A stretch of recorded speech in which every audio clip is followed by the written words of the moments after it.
This video is sponsored by Links Garden in Kasim Avenue. Madurai Othakadai high court அருகில் குடிநீர் பாதாள சாக்கடை வசதியுடன் கேட்டட் கம்யூனிட்டியில் வீட்டு மனைகள் விற்பனைக்கு. தொடர்புக்கு 8220214473. ஹலோ கைஸ், நம்ம உயிர்மொழி சேனல்ல இருந்து இன்னைக்கு யாரை சர்ப்ரைஸ் பண்ண வந்திருக்கோம்னு பார்த்தீங்கன்னா ஆக்டர் காளையன் சாரை சர்ப்ரைஸ் பண்ண வந்திருக்கோம். அவர் ஜிகர்தண்டா மூவியில் ஃபேமஸாக ஆகி மற்றும் பல படங்களை நடிச்சிருக்காரு. இன்னைக்கு அவரோட வீட்டுக்கு போய் அவரை சர்ப்ரைஸ் பண்ணலாம். பாட்டி, இங்கே ஆக்டர் காளையன் சார் வீடு எங்கே இருக்கு? காளையன் சார் வீடு அங்கேயா? வீடு அங்கே இருக்குன்னு சொல்கிறாங்க. ஏன் சாரோட பைக் கூட அங்கே தான் இருக்குது, அங்கே பார்க்கலாம்.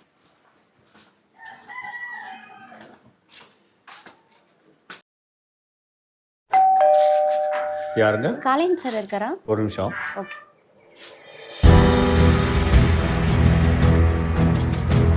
உள்ள வாங்க. சார் உள்ளதான் இருக்காங்க, வாங்க போய் பார்க்கலாம். சார் வணக்கம் சார். சார் நாங்கள் உயிர்மொழி மீடியா சேனல்லேருந்து வந்திருக்கோம். ஜஸ்ட் உங்களை சர்ப்ரைஸ் பண்ணுறதுக்காக. நீங்கள் வீட்டில் இருக்க மாட்டீங்கன்னு நினச்சோம், பட் வீட்டில் இருக்கீங்க. என்ன சர்ப்ரைஸ் பண்ணுவீங்க? சும்மா சர்ப்ரைஸ் பண்ணி உங்களை ரேண்டம் கொஸ்டின்ஸ் கேட்கலான்னு வந்தோம் சார். ஜஸ்ட் உங்களுடைய. ஆமாம் சார். ரேடியோ எடுத்து மைக்கில் கொடுக்குறீங்களா? ஓ, தேங்க்யூ. Thank you sir. எப்படி சார்? பேர் என்ன? என் பேர் பிரியா சார். பிரியா. பிரியா. ஓ, எத்தனை வருஷமா இந்த ஃபீல்டில் இருக்கீங்க? நான் இப்போ தான் சார் ஜாயின் பண்ணியிருக்கேன். அப்படியா? MBA நல்லா பண்ணியிருக்கேன். நல்லா பேசுவீங்களா? பேசுவேன் சார். ஓ சரி. உங்கள் சேனல் பேர் என்ன சொன்னீங்க? உயிர்மொழி சார். ஆனால் இது நண்பரோட சேனல் தெரியுமா உங்களுக்கு? போது அப்படிங்களா சார்? இல்லை, நான் இப்போ தான் ஜாயின் பண்ணியிருக்கேன். நீங்கள் எப்போ ஜாயின் பண்ணீங்களா? சரி சரி. சொல்லிட்டு இருந்தாப்புல, ஒரு நாள் எடுக்கணும் சொல்லிட்டு இருந்தாப்புல. ஆனா இப்படி வருவீங்கன்னு தெரியல. புதுசா உங்ககிட்ட ஆல்ரெடி இன்ஃபார்ம் பண்ணலாம்னு இருந்தோம். அப்புறம் தான் எங்க டீம் வந்து சரி சர்ப்ரைஸா போலாம். சரி சரி. டீமும் சொன்னாங்க. வீடு எப்படி கண்டுபிடிச்சீங்க? ஏரியால கேட்டிருந்தோம் சார். சொன்னாங்க. என்னன்னு கேட்டீங்க? சார் வீடு எங்க இருக்குன்னு கேட்டோம். சரி. நீங்க ஸ்ட்ரைட்டா கரெக்ட்டா சொன்னாங்களா? கரெக்ட்டா சொன்னாங்க. அப்புறம் பைக் வச்சு தான் ஐடென்டிஃபை பண்ணோம். பைக் நின்னது. உங்க பைக் தெரியும்ல எல்லாருக்குமே. அதை வச்சு கண்டுபிடிச்சிட்டோம். நான் இப்போ முக்கியமா வெளியே கிளம்பிட்டு இருக்கேன். நீங்க சொல்லிட்டு வந்திருக்கலாம், சொல்லாம வேற வந்தீங்க. போயிட்டே பேசலாமா? அப்படியே நீங்களே ஒன்னும் ஆட்சி பண்ண இல்லையே. அது ஒன்றும் ப்ராப்ளம். அப்ப என்னோட டிராவல் இன்னைக்கு. பிரியா கம். சார் இவ்வளோ பைக்ஸ் இருக்கு, உங்க பைக் கலெக்ஷன்ஸ் பத்தி கொஞ்சம் சொல்லுங்க சார். மோஸ்டா புல்லட்ல பார்த்துருக்கோம். ஆமா, இது என்னோட ஃபேவரட் Yamaha 100. ஆமா, என்னோட ஃபேவரட். அப்புறம் இருந்து இருக்கு. அப்புறம் ரெண்டாவது புல்லட். Okay sir. இந்த வண்டி ஓல்டு மாடல் பாயிண்ட்ஸ்னு சொல்லுவாங்க இதுக்கு பேரு. இது என்னோட ஃபேவரட். இது எங்க டாடியோடது. அப்பா வண்டி அவங்க ஞாபகமா அப்படியே. ஆமா. Okay sir. இதான் எங்க ஏரியா பிடிச்சிருக்கா? நல்லா இருக்கு சார். வந்த ஒரு பாட்டி இருந்தாங்க. நல்ல வேளை யாருமே இருக்க மாட்டாங்கன்னு நினைச்சோம். ஒரு பாட்டி இருந்தாங்க, அவங்க கிட்ட தான் கேட்டோம் காளையன் சார் வீடு எங்க இருக்கு அப்படின்னு. சரி. அவங்க தான் சொன்னாங்க இதோ அந்த வீடு தான் அப்படின்ட்டு. நாங்க வந்து புல்லட்ல நிறைய வீடியோஸ்ல பாத்துருக்கோம். அதை வச்சு தான் நான் கண்டுபிடிச்சேன். பிரியா, என்ன கேட்கணும் என்கிட்ட? காளையன் அப்படின்ற உங்க நேமுக்கு பின்னாடி இருக்க ஹிஸ்டரி கொஞ்சம் சொல்லுங்க சார். காளையன் பேருக்கு மேலே ஹிஸ்டரினா என்ன சொல்ல புரியல எனக்கு. உங்களை பத்தி? என்னைய பத்தியா? என்னோட பேர் வந்து கருப்பசாமி. அம்மா அப்பா வச்ச பேர் கருப்பசாமி. சாமி பேர். இந்த வரம் வாங்கி பிறந்தோம் சொல்லுவாங்கல்ல, அந்த மாதிரி 3வது பையன் நான். வரம் வாங்கி பிறந்தா கருப்பசாமி குலசாமி பேர் வச்சாங்க. இந்த காளையன்ற பேர் வந்து எப்படி வந்துச்சுன்னா, நம்ம வீட்டில் வந்து ஜல்லிக்கட்டு மாடு இருக்கும். அப்போ மாடு பிடிக்க ஜல்லிக்கட்டுக்கு போக மாடை பிடிச்சிட்டு எப்படி தெரியுமே, அது அந்த காளையை நாம காளையன் ஆகிட்டேன்.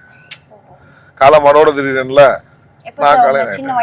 ஆமாம், ஒரு 15-16 வயசுலேயே காளை மாடை பிடிச்சிட்டு போகிறேன். இந்த மாதிரி அப்படி அப்போ இருந்தே காளையனே பரவிடுச்சு. சினிமாலே அப்படியே. ஆமாம், அப்படியே பரவிடுச்சு. சினிமாலே காளையனே ஆயிடுச்சு. சினிமாக்குள்ள போகிற இன்ட்ரெஸ்ட் எப்போ சார் உங்களுக்கு வந்துச்சு? அது வந்து நம்ம என்ன சொல்ல, கருப்புசாமி குத்தார் ஒரு படம் எடுத்தாங்க பார்த்தீங்களா? ஆரப்பாளையம் சைக்கிள் ஸ்டாண்ட் வந்து அப்போ அந்த ஸ்டாண்டில் தான் வந்து அந்த படம் எடுத்தது. அப்போ அதோட ஓனர் குமார்னு சொல்லி அண்ணன் ஒருத்தர். அப்போ ஷூட்டிங் எடுக்கும்போது, தம்பி ஷூட்டிங் எடுக்கிறாங்க, நீ வந்து நடிக்க வேண்டியதானே அப்படின்னு. அண்ணே எனக்கு வேணாண்ணே அப்படின்னு. வா நடி அப்படின்னு கூப்பிட்டு அவர் தான் சேர்த்து விட்டார் முத. அப்போ என்ன ஒரு 20 வயசு இருக்கும். ஆமாம், நல்லா 20-22 வயசு இருக்குன்னு வச்சுக்கோங்களேன். நல்லா எங்கே சூப்பராக இருப்பேன், ஆளு நல்லா பாடி பில்டிங்காக இருப்பேன். நான் போய் அடியால் அனுப்பேன், வேட்டி சட்டை கட்டி ஒரு ஓரமாக அடியால் அனுப்பேன். இப்படியே நடந்து முதல்ல ஸ்டார்ட் ஆச்சு போயிடும். அப்போ அங்கே வர ஏஜென்ட்ஸ் இருக்காங்கல்ல, அவங்களாம் என்னை பார்த்து சரி நல்லா தான் இருக்கீங்க, நீங்கள் ஜிம் பாய்க்கு நல்லா இருப்பீங்க அப்படின்னு சொல்லி. ஆமாம், நல்லா பாடி பில்டிங்காக இருக்கீங்க, ஜிம் பாய்ஸ்க்கு யூஸ் ஆவீங்க அப்படின்னு சொல்லி அடுத்தடுத்த படத்துக்கு கூப்பிட்டாங்க. ஃபோட்டோ கேட்டு கூப்பிட்டாங்க. அப்புறம் மருதமலன் ஒரு படத்துக்கு கூப்பிட்டாங்க, அர்ஜுன் சார் படத்துக்கு. அந்த படம் போய் நடித்தேன். இன்ஸ்பெக்டர் ஆகி வந்தோன்னு ஒரு ஃபைட் பண்ணுவார். பப்ளிக்கில் ரவுடிசம் பண்ணிட்டு இருப்பேன், ஃபைட் பண்ணுவார். நெஞ்சில் கிக் பண்ணி கீழே விழுவேன். அந்த ஒரு ஃபைட்டு. அப்புறம் வேல் சூர்யா சார் படம், அதில் அந்த பாலத்துக்கு பாம்பு வைக்கிற மாதிரி இப்படி ஒவ்வொரு சீனாக நடிச்சுட்டே இருந்தேன். அப்போ சம்பளம் 100 ரூபா தான், பர் டே 100 ரூபா தான். அவ்வளோதான் கொடுப்பாங்க, அதுக்கு கொடுக்க மாட்டாங்க. இங்க இருந்து ஆமா டிராவல் பஸ்ல போகணும். ஒரு சமயம் அவங்க ஏஜென்ட் போடுவாங்க, ஏஜென்ட் எவ்வளோ வாங்குவாங்க, நான் 100 ரூபா சம்பளம் நான் மேக்ஸிமம் வாங்கவும் மாட்டேன் சில நேரத்தில். அவன் நடிக்கிறோம்ல அப்படின்ற மாதிரி ஒரு ஆர்வத்தில் போனது. அப்புறம் நாள் படம் நம்மளுக்கு செட் ஆகாதுல்ல, அது நம்ம குடும்பம் கூட்டிட்டு இருக்குல்ல, நம்ம குடும்பம் இருக்கு, அம்மா அப்பா இருக்காங்க, சாப்பாடு வாங்கிக்கணும், நம்ம எவ்வளோ நாள் தான் இருக்க முடியும், இருக்கும் செலவு இருக்கும். அப்புறம் ஒரு மூச்சு வந்து சினிமாவே வேணான்னு சொல்லி என்ன டைலாக்கே கொடுக்க மாட்டேங்கிறாங்க. ஒன் சைட்லாம் கொடுக்க மாட்டாங்கல்ல, புதுசாக அவங்க எப்படி கொடுப்பாங்க. அப்பெல்லாம் வந்து ஃபிலிம்மு டிஜிட்டல் கிடையாது, ஃபிலிம்மு அரை அடிக்கு ஓடிக்கிட்டு இருக்கும், அடி 1000 ரூபா அப்படின்னு சொல்லுவாங்க ஃபிலிம்மு. அப்போ வந்து பழக்கம்லாம் அதில் கொடுக்க மாட்டாங்க, நடிக்க தெரியாத கொடுக்க மாட்டாங்க, சீன்ஸ் கொடுக்க மாட்டாங்க. ஏன்னா ஃபிலிம் வேஸ்ட்டாக சம்பளத்தோட கூட அடி 1000 ரூபான்னு என்னாச்சு, ஃபிலிம் வேஸ்ட்டாக போகும்ல டேக் தப்பாக போனால், அதனால மேக்ஸிமம் கொடுக்க மாட்டாங்க.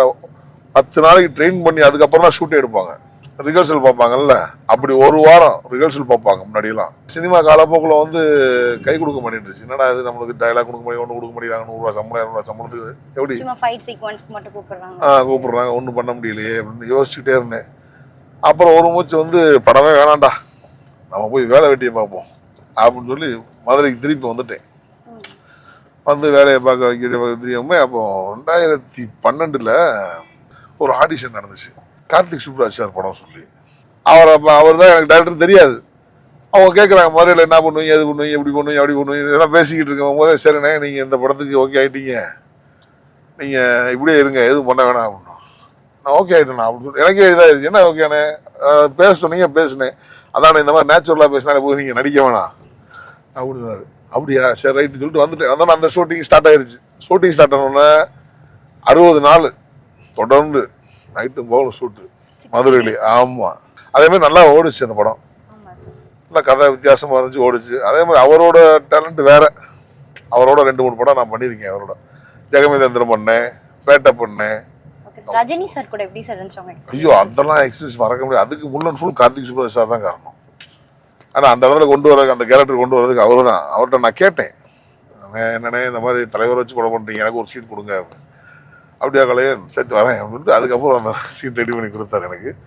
அது பூராமே வாரணாசியில் ஷூட் போச்சு, நல்லா பார்த்துக்கிட்டாங்க, அந்த ப்ரொடக்ஷன் டீமுமே நல்லா பார்த்துக்கிட்டாங்க. இப்போ எந்த சினி ஃபீல்டுன்னு இல்லை, எந்த ஃபீல்ட்னாலுமே நம்ம இனிஷியல் ஸ்டேஜ்ல வந்து கஷ்டப்பட்டோம். ஆமாம் ஆமாம், ஷஃபர் ஆகி தான் ஒரு ஸ்டேஜ் வந்து போகும். ஆமாம். ஸோ நீங்கள் அந்த கஷ்டப்பட்டு அந்த தருணமோ அதுக்கப்புறம் நீங்கள் வெற்றி அடைஞ்சு போகிறதுல இருக்கீங்க. ஸோ இப்போ உங்கள் லைஃப் எப்படி லீட் பண்ணுறீங்க, அப்போ எவ்வளோ கஷ்டப்பட்டீங்க அதை பற்றி கொஞ்சம். அப்போ வந்து சினிமாவில் சான்ஸ் கிடைக்காதான்னு ஃபீல் பண்ணி ரொம்ப சுற்றிட்டு இருந்தோம். இப்போ அதை தக்க வச்சுக்கிறதுக்கு ரொம்ப கஷ்டப்பட்டுட்டு இருக்கோம். அந்த இடத்த தக்க வச்சுக்கிறதுக்கு அடுத்தடுத்து எதனா அவன் பண்ணிக்கிட்டே இருக்கணும். இல்லைன்னா கேட்பாங்கல்ல என்னாச்சு படம் பண்றீங்களா, மக்கள் ஃபேஸை மறந்துடுவாங்க. கேட்பாங்க, ஃபேஸை மறந்துடுவாங்க. 2வது பிரச்சனை, கேட்குற கேள்விக்கு பதில் சொல்ல முடியாது. என்னப்பா என்கிட்ட இருக்க போலையா, படத்தை ஷூட்டிங் போலையா அப்படின்னு கேட்பாங்க. அப்போ எல்லாம் என்ன சொல்றது, நம்ம போனா இல்லை இந்த படம் போயிட்டு இருக்கே அப்படின்னு சொல்லலாம். போலேன்னா இல்லைன்னு சொன்னா என்ன பாச்சு, மனசுக்குள்ள இருக்குல்ல சார் ஒரு காதல் விஷயங்கள். காதல் விஷயம் ஆனால் கல்யாணம் முடிஞ்சிருச்சு. காதல் விஷயம் இப்போ பேசினா அடிதான் விடுவோம்.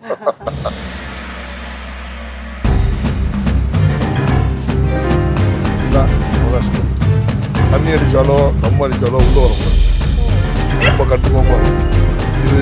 இதான் இலவட்டங்கள் பார்த்துருக்கேன் அந்த கண்ட இலவட்டங்கள். அந்த ஜெனரேஷன்ஸ்லாம் இதை ஆமாம் ஆமாம் ஆமாம் ஆமாம்.